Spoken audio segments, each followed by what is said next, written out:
How I manage 3 1-mile intermodal trains on one 30-foot by 30-foot layout. It's not exactly easy. Well, concerning all the other trains that I have on the layout, I have a 1-mile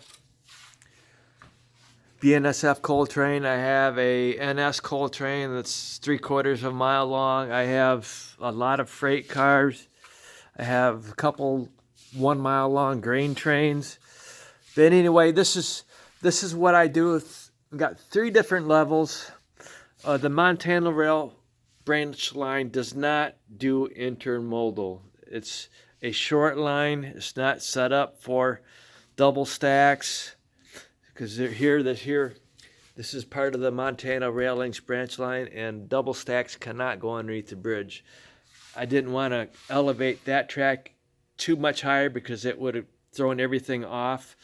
So anyway, the intermodal goes from one yard to another, the lower to the upper, and this is the lower intermodal yard. Okay, and it's a short distance to the upper intermodal yard. And I have a helper track set up. Right here are my helpers.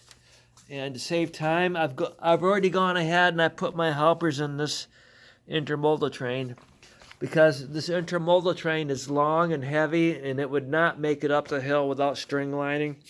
So I have to put the helpers in. So it goes up the hill here and it gets on a service track to the yard here. And it goes over. And this is my upper intermodal yard. I switch it over right here. And anything that's, if the train's too long, it doesn't fit in here, it just stays out on the service track. So that's basically that. And then down here, at the end of my lower intermodal yard, I have 3 separate tracks here, dead-end tracks, for another intermodal train.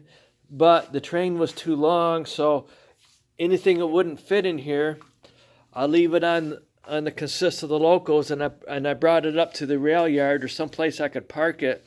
But now I'm going to bring it down to make up this train after this other train I'm pulling out. And then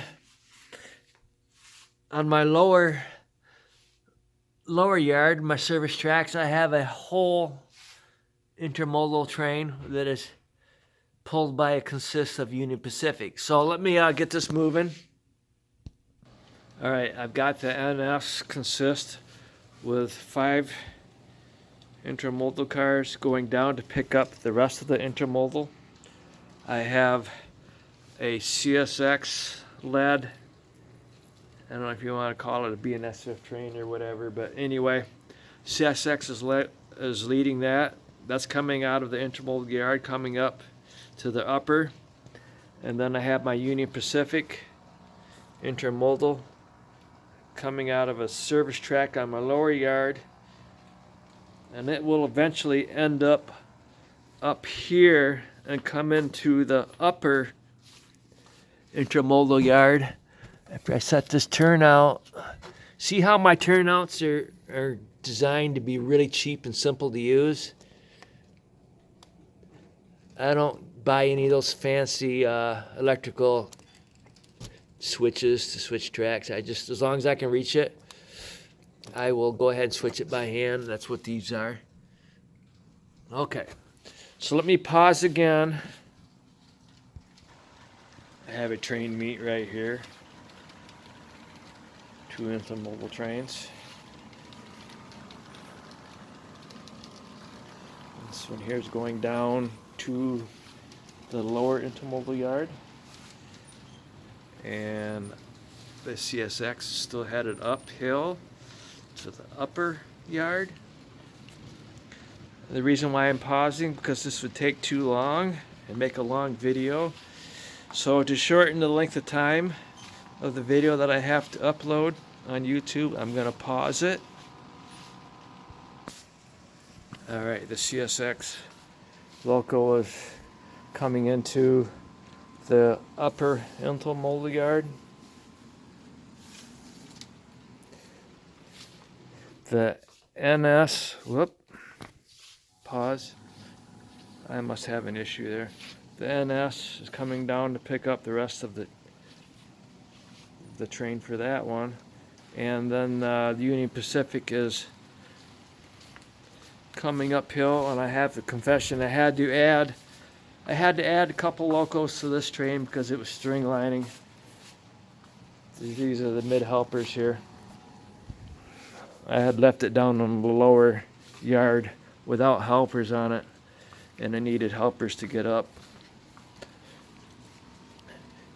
Double check my turnouts.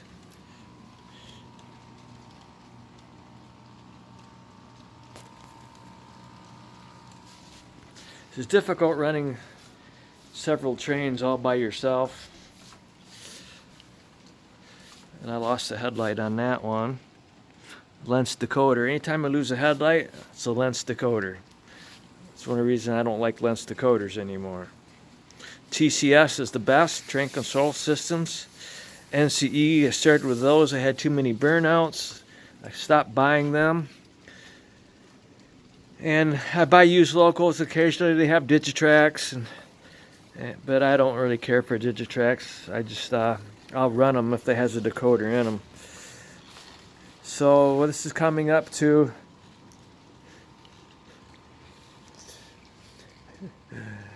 and you see I'm going to have an issue here because I did something stupid. Two trains coming to the same intermodal yard is not going to work. So I've got to stop this one.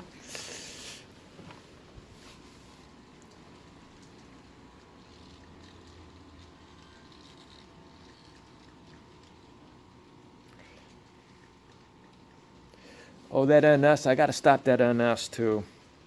That's why it's difficult running several trains at the same time and trying to make a video.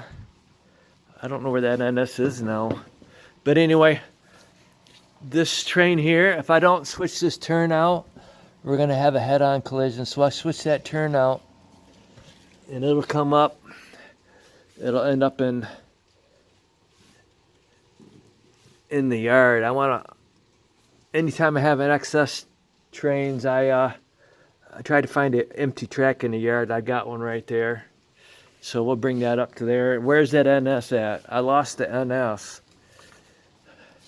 It's got to be down here somewhere. Whoops, I just knocked over some cars. It's right over there. All right, I went further than I needed to with that one. Just by, well, it's not too bad. So in this right here, I would hook this one up. I don't need to show you that. That's very simple. Hook this up and build a train here. And let's pause right now and I'll wait for this train to come in. Boy, those helpers I put on this train made a world of difference. I string lined twice. I string lined the train over here at this curve. And then when it came over here, I string lined it again. It is a very heavy train.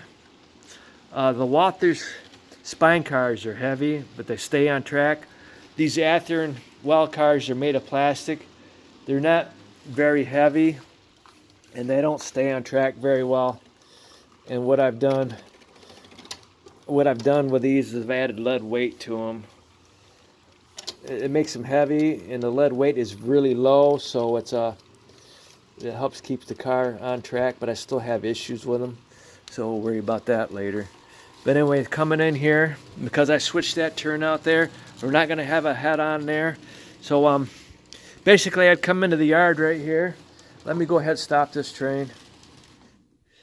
And this right here is a Kato AC 4400 with a Digitrax sound decoder. One of the cheap ones when it first came out.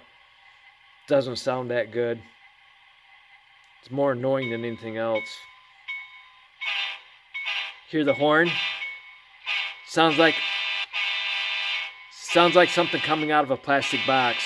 And every time I watch videos on YouTube with train layouts, all these people are running locomotives with sound decoders, and most of them sound like this. Who the hell wants to listen to that? So anyway, that's how I run 3 1-mile intermodal trains on a 30-foot by 30-foot layout. I have to keep one train either here in the siding, the dead end sidings, or up on the siding somewhere else. And I have one train in the upper intermodal yard and one train down in the lower. But right now, because I almost did something stupid, I put two trains together on the same track, and that usually doesn't work very well. Okay, thank you.